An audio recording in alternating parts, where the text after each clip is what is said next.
The dust of prosperity's main street clung to Silas Blackwood's sweat-slicked brow, each particle a tiny, indifferent witness to the ugliness he was about to unleash. His voice, a rasp honed by years of bullying and cheap whiskey, sliced the midday air. "You think you can hide from what's owed, woman? Your pa was a cheat, and his debts fall on you." Sarah Colt stood before him, a sack of flour clutched to her chest like a shield. Her face, usually alight with a quiet resilience, was pale, but her chin held a stubborn angle. Around them, the townsfolk of prosperity feigned interest in shop windows, in the patterns of dust motes dancing in the sunbeams, in anything but the scene unfolding before Blackwood's mercantile. They knew Silas Blackwood. They knew his temper, his greed, his casual cruelty. He owned the bank, half the businesses, and, some whispered, the sheriff too. "My father worked honestly for you, Mr. Blackwood." Sarah's voice was low, a tremor barely suppressed. "The ledgers he kept," Blackwood spat, a brown glob landing perilously close to the hem of her worn calico dress. "Ledgers can be made to say anything. I say he died owing me. And I collect what's mine, one way or another." His piggish eyes raked over her, a flicker of something vile in their depths. Sarah flinched, pulling the flour sack tighter. Behind Blackwood, two of his hired thugs, thick-necked and dull-eyed, shifted their weight, their hands near their holsters, a silent, brutish echo of their master's menace. From the shadowed doorway of the feed store across the street, a man watched. Ethan Colt. He was lean, weathered like an old fence post, his clothes dusty from the trail. He'd ridden into prosperity just 3 days prior with Sarah, his wife of a scant 6 months, seeking a patch of land, a sliver of peace far from the ghosts that rode with him. He was a man of few words, his stillness often mistaken for simplicity. His eyes, though the color of a stormy sky, missed nothing. He saw the fear in Sarah's stance, the predatory gleam in Blackwood's, the averted gazes of the townsfolk. A cold knot tightened in his gut, a familiar sensation he had hoped to leave far behind.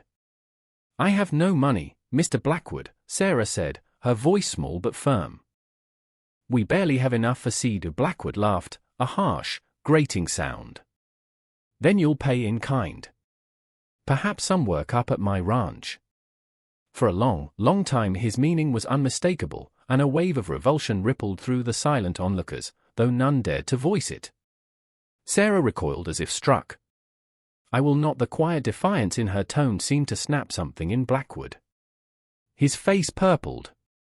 "You will not," he roared, his voice cracking. And then, with a speed that belied his bulk, his open hand lashed out, cracking across Sarah's cheek with a sound like a pistol shot. Sarah cried out, stumbling back, the flour sack dropping and bursting, a white cloud billowing around her ankles as she fell to her knees. The world went silent for Ethan. The buzzing flies, the distant clang of the blacksmith's hammer, the nervous cough from someone in the crowd, all of it vanished. There was only the image of Sarah, his Sarah, kneeling in the dust, a red welt blooming on her pale skin, her eyes wide with shock and pain. And Blackwood, looming over her, his chest puffed out, a sneer of triumph on his lips. Ethan moved. He didn't rush. He simply flowed out of the shadows, each step deliberate, measured. The townsfolk, those who noticed his approach, saw only a dusty drifter, perhaps a farmhand, moving to intervene foolishly. Blackwood, turning at the sound of Sarah's choked sob, saw him too. "And who the hell are you?" Blackwood blustered, irritated by the interruption to his little drama. Ethan didn't answer. He reached Sarah, his large, calloused hand gently touching her shoulder. He helped her to her feet, his eyes never leaving Blackwood. Sarah looked up at him, her lip trembling, a silent question in her tear-filled eyes. He gave a nearly imperceptible shake of his head, a silent promise. His gaze, cold now, like chips of winter ice, fixed on Blackwood. "You shouldn't have done that," Ethan said, his voice quiet, yet it carried across the square, cutting through the sudden stillness. It was not a threat, not yet. It was a statement of fact, as simple and unyielding as the granite of the mountains that loomed to the west. Blackwood, seeing no apparent threat in the lean, quiet man, scoffed. "And what are you gonna do about it, drifter?" "She owes me." He took a step toward Sarah, intending to grab her arm. Ethan's hand moved, not fast, but with an undeniable finality, resting on the worn butt of the Colt Peacemaker holstered low on his hip. It wasn't a draw, not even a true threat, just a placement. But there was something in the way he did it, something in the sudden, absolute stillness of his body, that made Blackwood pause. The two thugs behind Blackwood tensed, their dull eyes showing a flicker of animal alertness. The air in Prosperity's town square grew heavy, charged, like the moments before a lightning strike. The silence stretched, broken only by Sarah's quiet sniffle. Ethan's eyes, those stormy depths, held Blackwood's gaze. They were old eyes, ancient even, reflecting a world of pain and violence that Blackwood, for all his petty cruelty, could not begin to comprehend. Ethan led Sarah away from the scene of her humiliation, his arm a steadying presence around her shoulders. The white dust of the spilled flour clung to her dress like a shroud. He felt the tremors that racked her body, the silent sobs she tried to suppress. Behind them, Blackwood's mocking laughter followed for a few steps, then faded as they turned the corner towards the Prairie Rose boarding house, their temporary sanctuary. Martha, the proprietor, a woman whose face was a roadmap of prairie winds and prairie kindness, met them at the door, her eyes, sharp and knowing, taking in Sarah's tear-streaked face and the angry red mark on her cheek. "That devil Blackwood," she murmured, her voice tight with an anger she rarely showed. She ushered them into the small, clean parlor, bustling to fetch a cool cloth and a cup of chamomile tea.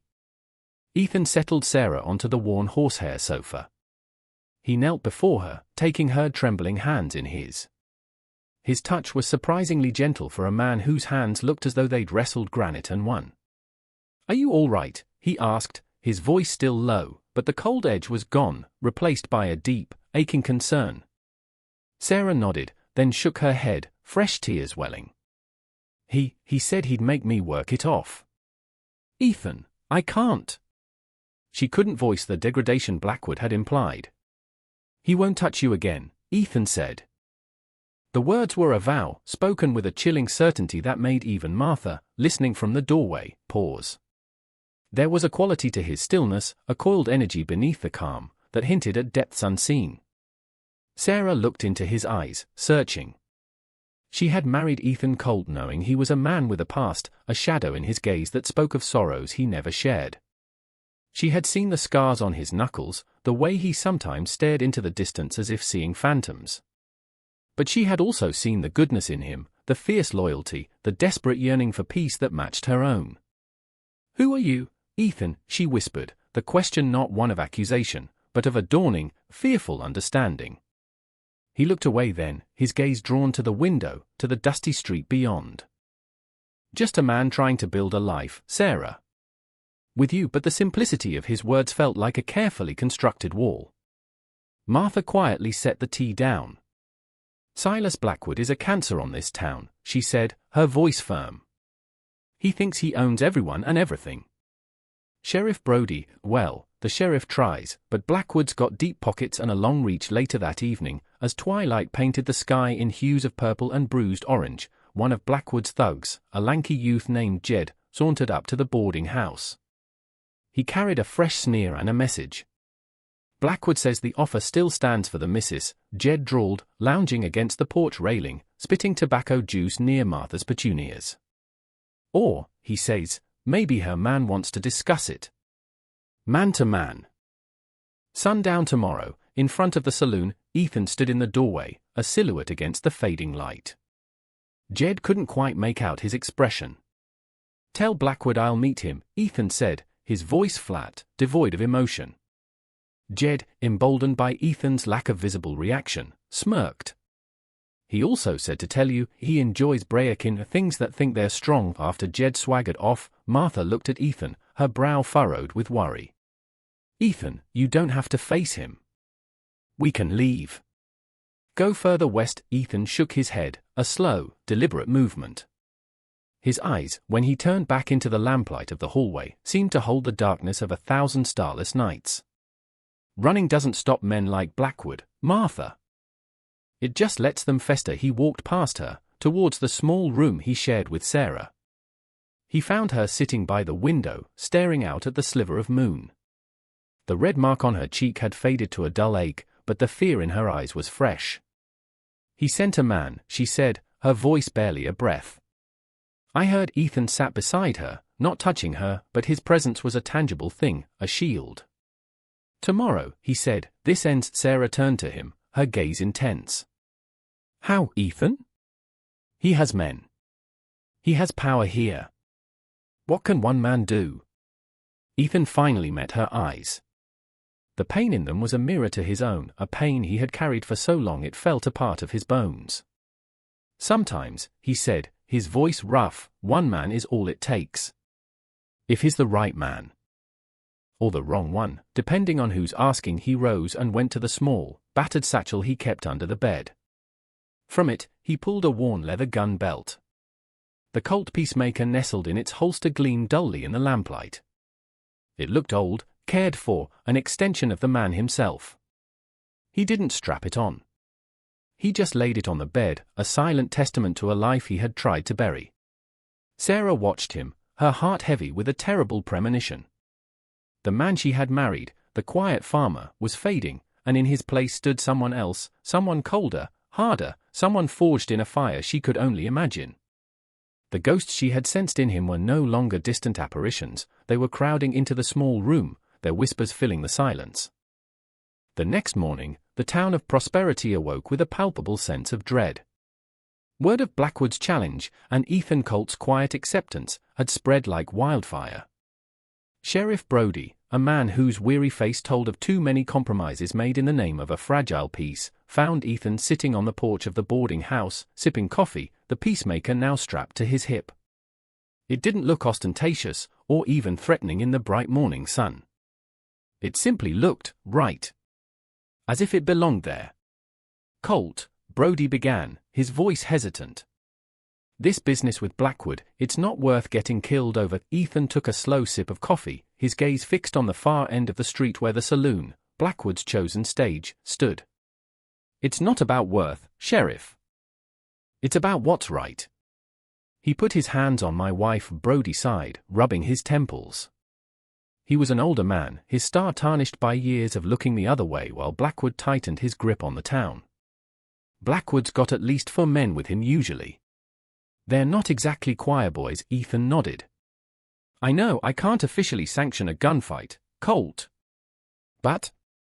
Brody paused, then looked Ethan squarely in the eye. Blackwood's been a blight on this town for too long.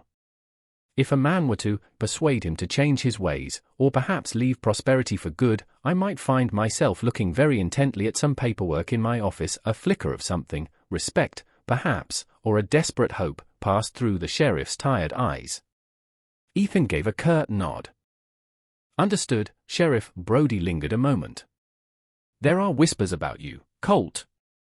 Folks who passed through here remembered a name from down Arizona way. Said there was a man, quiet like you, fast as a rattler. They called him the Caldera Ghost. Ethan's expression didn't change, but a shadow deepened in his eyes, like a cloud passing over the sun. Whispers are just air, Sheriff. Brody nodded slowly. Maybe so. Good luck, Colt. For all our sakes. He turned and walked away, his shoulders a little less slumped than usual. Inside, Sarah found Ethan cleaning the peacemaker. His movements were economical, precise, each wipe of the oiled cloth, each turn of the cylinder, imbued with a grim familiarity. The metallic click of the hammer being eased back and forth was the only sound in the room. Is it true, Ethan? She asked, her voice trembling slightly. What they whisper about you? The Caldera Ghost. He stopped his work, his hands, those strong, capable hands, resting on the cool steel of the gun. He looked up at her, and the carefully constructed walls around his past seemed to crumble. The pain in his eyes was raw, unguarded. There was a place, he began, his voice low and gravelly, a small ranch, nestled in a caldera. My first wife, Martha, my boy, young Tom, they were everything. His voice choked, and he paused, swallowing hard. Sarah's heart ached for him, for the unknown tragedy that had clearly shaped him. Outlaws, he continued, his gaze distant, fixed on a scene only he could see. They came for water, then for whatever they could take. I wasn't there. I was hunting. When I got back, He closed his eyes, a muscle twitching in his jaw. Fire! Nothing but fire and ash, Sarah gasped, her hand flying to her mouth. Oh, Ethan! I hunted them, he said, his voice now flat, devoid of emotion, yet more terrifying than any shout. One by one. Took me a year. They called me a ghost because I came from nowhere, left nothing but silence behind. After it was done, the gun felt cursed. I swore I'd never use it again. I wanted peace, Sarah. Just peace. He opened his eyes, and they were filled with a profound weariness, a deep-seated grief. But men like Blackwood, they don't understand peace. They only understand this. He gestured to the gun. Sarah knelt before him, taking his free hand. It was cold, rigid. You did what you had to do then, Ethan. And maybe you have to do it again now. Not for vengeance. But for us. For the peace you deserve. Her words, born of a fierce love and an unshakable belief in his inherent goodness, seemed to reach him, to pierce through the layers of pain and guilt. He looked at her, truly looked at her, and saw not fear, but a quiet strength that mirrored his own. A fragile hope flickered within him. Perhaps this time, the gun wouldn't be a curse. Perhaps it could be a tool for justice, a way to protect the new life, the new love he had found. The townsfolk of Prosperity were divided. Some shuttered their windows, wanting no part of the violence to come. Others, a growing number, gathered at a safe distance, a silent, watchful congregation. They had lived under Blackwood's thumb for so long, enduring his petty tyrannies, his blatant greed. Now, a stranger, a quiet man with haunted eyes, was about to challenge the lion in his den. Hope, a dangerous and unfamiliar emotion, began to stir in their hearts. If you were Ethan, faced with a past you swore to escape, now finding it the only shield for your future, what path would you choose? Would you lay down your arms and risk everything, or take them up once more, knowing the cost? Tell me in the comments, what defines courage in such a moment? The sun began its slow descent, painting the dusty street in hues of blood orange and bruised purple. A hush fell over Prosperity. Shop doors were closed, windows shuttered. The only movement was the nervous twitch of a curtain here and there, the restless shifting of the crowd gathered at a safe distance, their faces a mixture of fear and a dawning, illicit hope. Ethan Cold walked down the center of the street, alone. He moved with a slow, deliberate pace, his worn boots scuffing softly in the thick dust. He wasn't a hero marching to battle, he was a man walking towards an unavoidable reckoning. His face was calm, etched with a profound weariness, yet his eyes held a glint of cold, hard resolve. The Caldera ghost, a name he had tried to bury deep in the desolate corners of his memory, walked with him now, not as a specter of vengeance, but as a grim companion, a necessary tool. He reached the Red Dog Saloon. Silas Blackwood stood on the boardwalk, flanked by his 4 hired guns. Blackwood was flushed, his bravado fueled by whiskey and arrogance. He had a shotgun cradled in his arms, its twin muzzles like dark, hungry eyes. His men, arrayed around him, wore expressions of smug confidence, their hands hovering near their holsters. Well, Blackwood sneered, his voice loud in the preternatural quiet. The drifter decided to show. Come to beg for your woman, have you? Ethan stopped a dozen paces away. His gaze swept over Blackwood's men, assessing them with a swift, practiced eye. 2 were young, nervous, their bravado thin. The other 2 were older, harder, but their eyes held a flicker of uncertainty as they met Ethan's unwavering stare.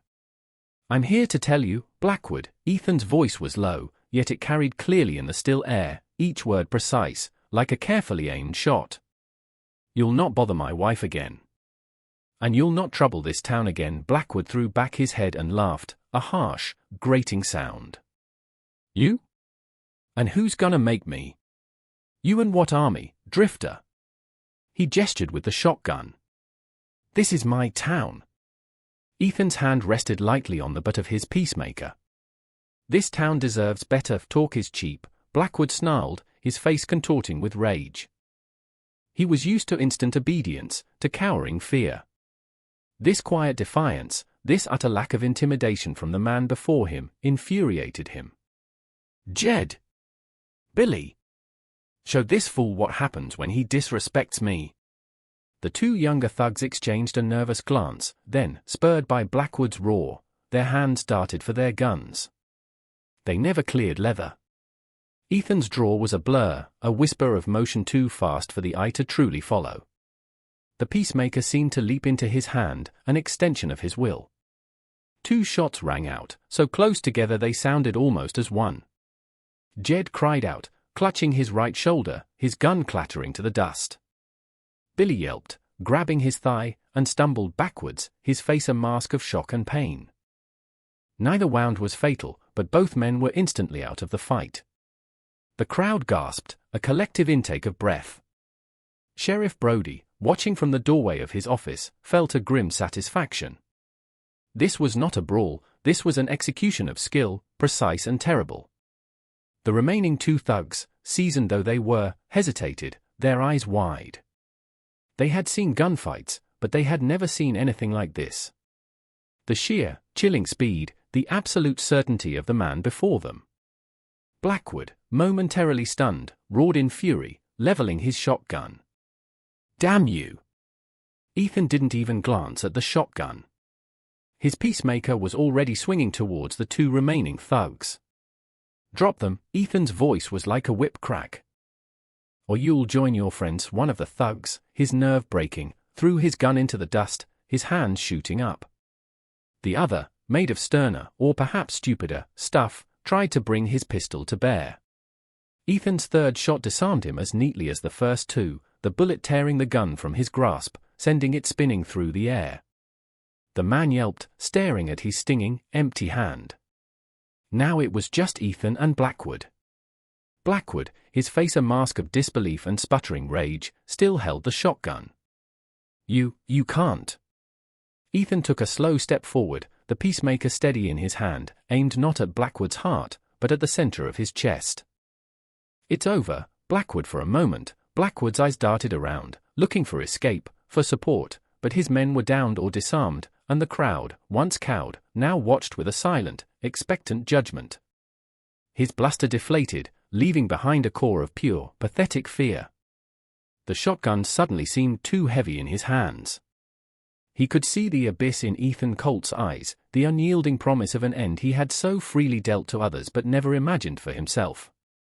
With a choked sob, the shotgun clattered from Blackwood's nerveless fingers onto the boardwalk. He stood there, trembling, a broken, humiliated man, his reign of terror ended not by a posse or a formal decree of law, but by one quiet man who had been pushed too far. Sheriff Brody stepped forward then, his own pistol drawn, though it was hardly needed. Two townsmen, their faces set with newfound courage, moved to help him with Blackwood's injured men. "Silas Blackwood," Brody said, his voice ringing with an authority it hadn't held in years, "you're under arrest. For assault, for extortion, for being a damn menace." The sun dipped below the horizon, and the shadows lengthened, swallowing the last of the day's light. But in Prosperity, it felt as though a different kind of light was just beginning to dawn. The silence that descended upon Prosperity after Blackwood's arrest was profound, a silence not of fear, but of stunned relief, of a heavy burden lifted. The townsfolk, who had watched the drama unfold with bated breath, began to emerge from their cautious observation posts, their faces etched with a mixture of awe and gratitude. They looked at Ethan Colt not as a fearsome gunslinger, but as a deliverer. He stood where he was, the peacemaker still in his hand, though lowered now, the smoke from its recent discharges a faint, acrid perfume in the cooling air. Sarah rushed to him then, her earlier fear replaced by an overwhelming tide of relief and a love so fierce it almost buckled her knees. She didn't speak, just threw her arms around him, burying her face in his dusty shirt. Ethan's body, so rigid and tense moments before, softened as he held her, his own hand coming up to gently stroke her hair. The gun, the symbol of his haunted past, felt heavy, an alien weight, now that its purpose was served. He holstered it slowly, the click of its return to leather echoing the finality of the confrontation. Martha, her eyes shining, approached them, a warm shawl in her hands which she draped over Sarah's shoulders. "You did it, Ethan," she said, her voice thick with emotion. You gave this town its breath back. Sheriff Brody, having secured Blackwood and seen to his wounded men, walked over. He offered his hand to Ethan. "Colt," he said, his voice gruff but sincere. "I misjudged you. This town owes you a debt." Ethan shook his hand, a firm, brief grip. "No debt, Sheriff. I just wanted peace for my wife." For myself. He looked at Sarah, and a small, rare smile touched his lips. It transformed his weathered face, chasing away some of the shadows, revealing the man he yearned to be. "Maybe now," he murmured, more to himself than to anyone else, "we can find it." The next morning, as the sun cast long, hopeful shadows across prosperity, a transformation was evident. People greeted each other with lighter hearts. The air itself felt cleaner, fresher. Blackwood's reign was over, his assets frozen by the territorial marshal whom Sheriff Brody had immediately summoned, and his influence shattered. Ethan and Sarah prepared to leave the Prairie Rose boarding house. Their meager belongings were packed. They had spoken late into the night, Sarah cradling Ethan's hand, the one that had wielded death with such precision, now resting gently in hers. She understood, now, the depths of his pain, the sacrifice he had made in unearthing his violent past to protect their future. There was no fear in her touch, only love and a profound acceptance. He was her husband, a good man who had been forced to do terrible things, first by tragedy, then by malice. But he had chosen justice over vengeance, protection over destruction.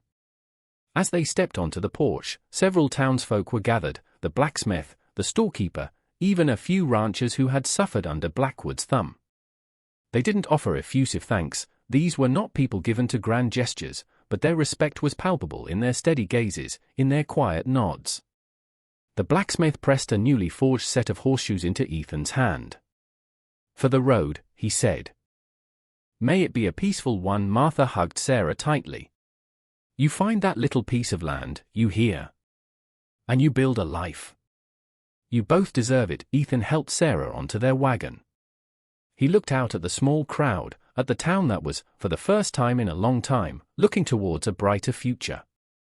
He had faced his ghosts, not by running, but by standing his ground, by using the very skills he abhorred to carve out a space for peace. His redemption was not in the killing, but in the protecting, and in the hope that he could now, finally, lay down the gun for good. As the wagon pulled away, heading west towards the promise of unclaimed land and a new beginning, Sarah leaned her head against Ethan's shoulder. The sun was warm on their faces.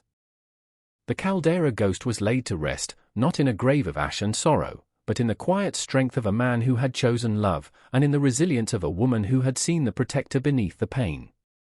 The road ahead would be hard, the frontier unforgiving, but they would face it together, their bond forged in crucible of shared fear and ultimate triumph. They carried with them not the shadows of the past, but the seeds of a future, planted in courage and watered by hope. Ethan Colt chose his path, first to vengeance, then to solitude, and finally, to a dangerous defense of love and peace. What choices define you when the shadows of your past rise to threaten the light of your present? If this story of courage found in the heart of despair moved you, share it with someone who might need to believe in the power of standing for what's right, even when the cost is great. And don't forget to like this video and subscribe for more tales of the human spirit from the unforgiving, yet ever hopeful, frontier.